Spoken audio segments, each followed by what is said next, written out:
Did you know you have the superpower to change the character of a person? Hi, I'm Annie. When I started basic school, I hardly ever talked to anyone. I was so shy and quiet that some of my classmates thought I was a dummy. My kindergarten teacher even told my parents to take me to a doctor and find out what was wrong with me. But Dad completely lost his temper with her. Are you dumb? She is too beautiful for there to be anything wrong with her. Why don't you save your advice for some other real dumb kid? But no matter what, my shyness just didn't go away. I didn't talk much to my classmates, and they thought I was a snob. As if.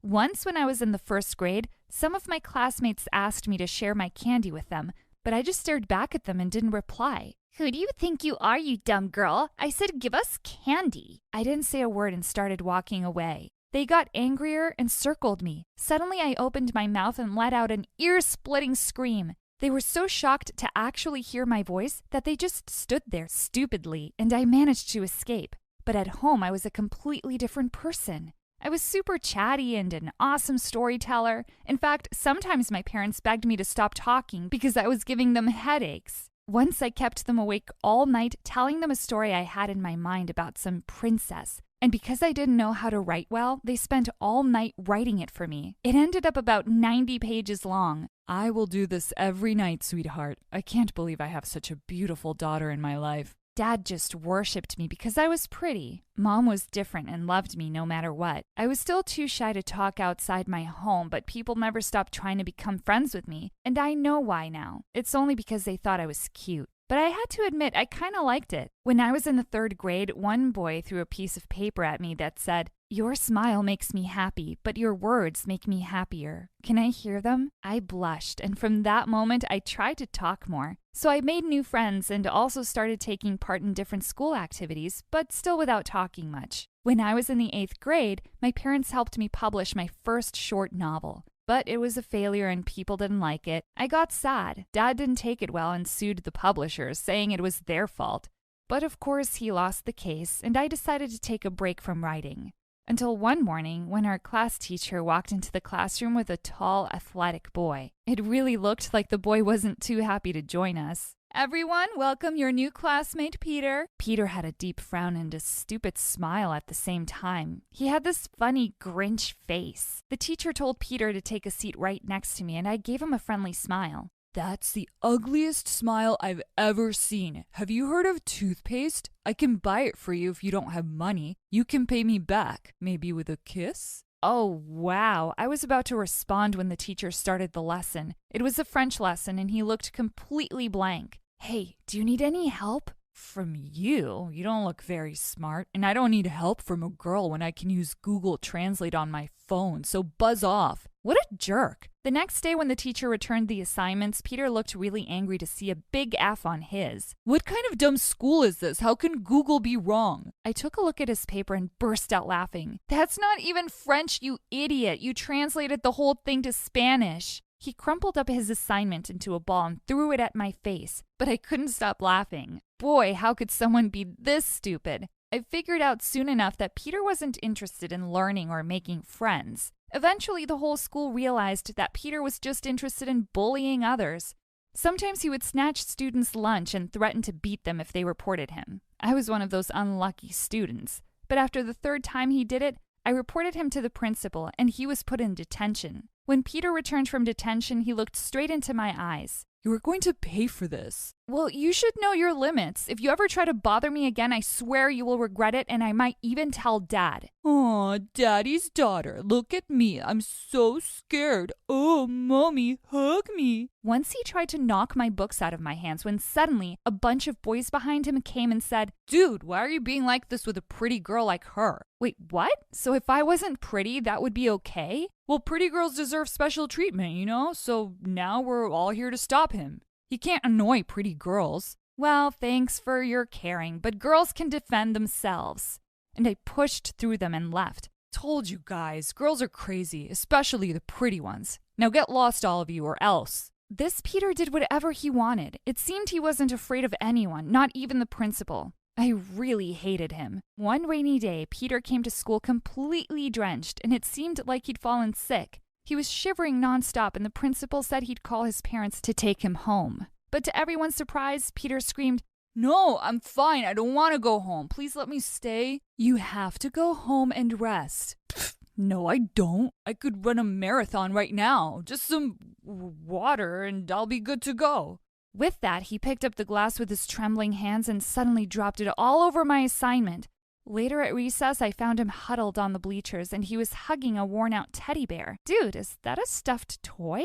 "Don't insult Mr. Smith." Oh, he has a name? Is he like your little baby?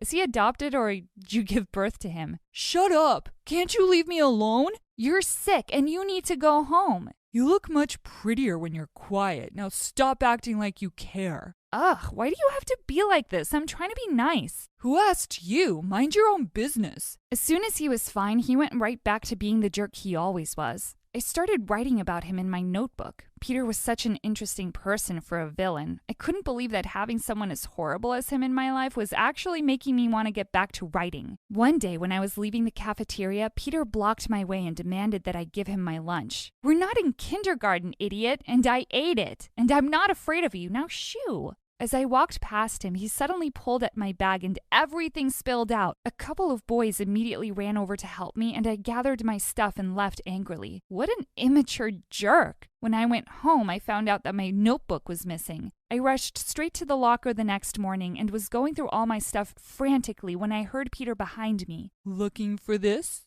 "Give that back, you jerk!" He threw it at me, giving me that stupid smile of his. "Got what I needed." And with that, he walked away. I had no idea what he was up to, but I found out soon enough. Later that day, the whole school was gathered in the gym for a lecture on fire safety. As we stood waiting around for it to start, suddenly Peter jumped onto the stage and tapped the mic for everyone's attention. "While we are all gathered here to talk about our safety in school, I just want to say I don't feel safe at all. How can I when I have a stalker right here?" Oh, no, no, no! Just then, the large screen behind him flickered and images from my notebook showed up. As the sketches and the things I'd written about him flashed on the screen, I wanted to disappear. "And it's none other than the girl everyone adores, Annie. She's obsessed with me.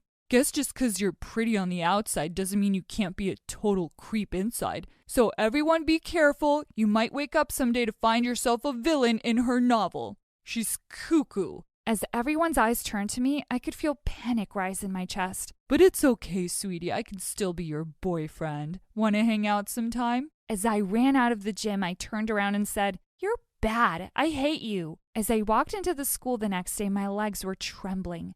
I just stared down at my feet as I entered the classroom. The lesson started, and when the teacher asked me to read my essay out loud, I just looked down and shook my head. Just as everyone was leaving for the cafeteria, Peter hung back. "Hey, Annie, are you okay? If this is about the gym thing, everyone knows it was just a harmless joke." I just stared at him silently with angry tears, and I threw my lunch at his face and walked out of the school. This time he didn't respond and looked a bit guilty. Peter didn't come to school the next few days. I don't know why, but I actually felt worried. One day he finally showed up. "Hey, I still don't like you, but I made sure to make notes for you when you came back. And no, girls aren't dumb. We can be emotional sometimes, and that's something we're proud of." Just then, to my shock, Peter broke down and started to cry. "Annie, I'm really sorry. I don't know why I'm this way. I just act out because of things going on in my own life." Then he told me about his family, how his mother had passed away when he was 6, and he was left all by himself with his stepdad. "He's mean and stupid and doesn't even take care of me.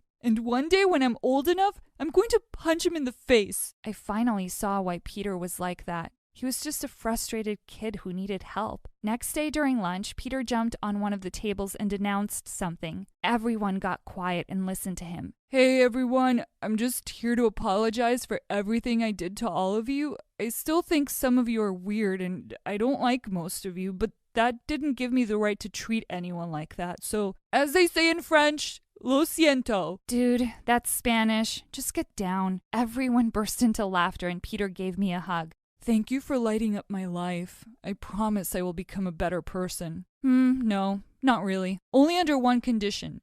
Make me the irresistible, handsome, great hero in your novel. Helping Peter become a better person is my greatest achievement. Now he is a medical doctor with a beautiful wife, and he named his child Annie after me. And me, I'm a writer now.